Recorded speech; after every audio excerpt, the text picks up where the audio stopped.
अभुदयनगरचा पुनर्विकास, जिजामाता नगरचा पुनर्विकास, त्यांना प्रामाणिकपणे न्याय देण्याचा आम्ही पूर्ण प्रयत्न करणार आहे. कधीही मदतीची हाक लागली, कुणाला कधी इमर्जन्सी आली मेडिकल, कधी हाक मारा, आम्ही तुमच्यासाठी नेहमी तत्पर असणार, तुमच्या सेवेसाठी. इथली माझी मायबाई जनता आज गेली 25 वर्ष हा पुनर्विकास रखडला आहे. त्यांना आम्हाला फक्त प्रामाणिकपणे न्याय द्यायचा, मग म्हणजे मराठीचाच, मग म्हणजे महायुतीचा. हे मी एवढं सांगते, मराठी माणूस हा इथेच आहे, इथेच आहे. गेली माझे मिस्टर गेली 25 वर्ष 20-25 वर्ष झाली राजकारणात सक्रिय आहेत. रात्र कधी फोन येऊ दे, 3 वाजता येऊ दे, कधी 4 वाजता येऊ दे, कुठून जाण्याची ताकद आहे त्यांच्यामध्ये आणि लोकांना न्याय देण्याचा, लोकांसाठी धावण्याची त्यांची ताकद आहे तेवढी. आम्ही जे मत मागायला आलो आहे ते असंच नाही, आज एवढी वर्ष प्रामाणिकपणे काम केलं आहे, त्याच्या जोरावर आणि त्या मेहनतीचं आम्ही जे फळ मिळावं म्हणून आम्ही लोकांना मत मागतोय. नमस्कार. मुंबईत सध्या महापालिका निवडणुकांच्या प्रचाराला जोर आलाय. या निमित्ताने आपण एकेका उमेदवारांशी संवाद साधून त्यांच्या प्रभागातील प्रश्न, नागरिकांच्या अडचणी आणि त्यांचं भविष्यातील पुढच्या 5 वर्षांचं विजन काय आहे हे समजून घेत आहोत. या निमित्ताने आज आपल्यासोबत अशाच एक वॉर्ड क्रमांक 205च्या उमेदवार वर्षा शिंदे ताई आहेत. ताई, MHA मध्ये तुमचं खूप खूप स्वागत आहे. भाजपने तुम्हाला अधिकृत उमेदवारी दिली आणि तुम्ही पहिल्यांदाच ही निवडणूक लढवतायत. काय भावना आहेत? काय खूप छान. माझे मिस्टर गेली 25 वर्ष याच्यात काम करत आहेत. त्यांना न्याय देण्यासाठी आम्ही आज इथे उभे आहोत.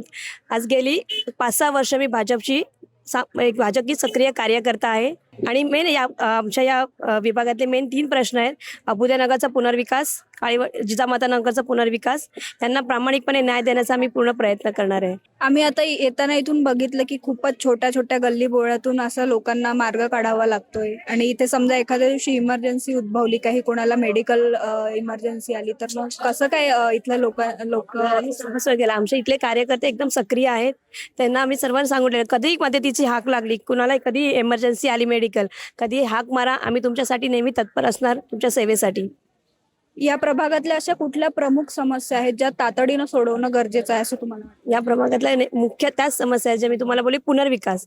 इथली माझी मायबाई जनता आज गेली 25 वर्ष हा पुनर्विकास रखडला आहे.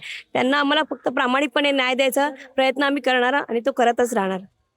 आपण बघतोय उद्धव ठाकरे आणि राज ठाकरे यांनी युती केली आहे आणि तर तुम्ही त्यांनी ते बोलतात की ते मराठी माणसासाठी एकत्र आले आहेत. त्यांच्या विरोधकांच्या या आवाहनाकडे तुम्ही कसं बघता?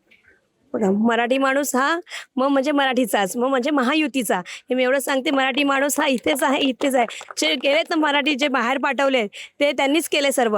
आम्ही मराठी माणसाला पूर्णपणे न्याय देण्याचा प्रयत्न इथेच करणार. पाणी, ड्रेनेज, रस्ते किंवा कचरा व्यवस्थापन यासाठी तुम्ही कुठले ठोस उपाययोजना करणार? आमच्याकडे सर्व आम्ही गेलेला आहे. पाणी असेल, वॉटर मीटर, गटर असेल, यांच्या प्रामाणिकपणे सगळ्या सुविधा लोकांपर्यंत पोहोचवण्याचा आम्ही पूर्ण प्रयत्न करत आहोत. तुम्हाला यंदा जनतेनं संधी द्यावी यासाठी तुम्ही काय आवाहन कराल त्यांना?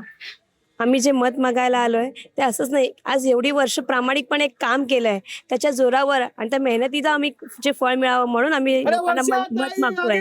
आज 25 प्रामाणिकपणे आणि निष्ठेने आम्ही आपल्या पक्षासाठी काम केलं, लोकांची सेवा केली. रात्रदिवस म्हणू नका. गेली माझे मिस्टर गेली 25 वर्ष 20-25 वर्ष झाली राजकारणात सक्रिय आहेत. रात्र कधी फोन येऊ दे, 3 वाजता येऊ दे, कधी 4 वाजता येऊ दे, कुठून जाण्याची ताकद आहे त्यांच्यामध्ये आणि लोकांना न्याय देण्याचा, लोकांसाठी धावण्याची त्यांची ताकद आहे तेवढी. धन्यवाद ते आमच्याशी संवाद साधल्याबद्दल. कॅमेरा पर्सन जयेश पाटील, मी मुंबई.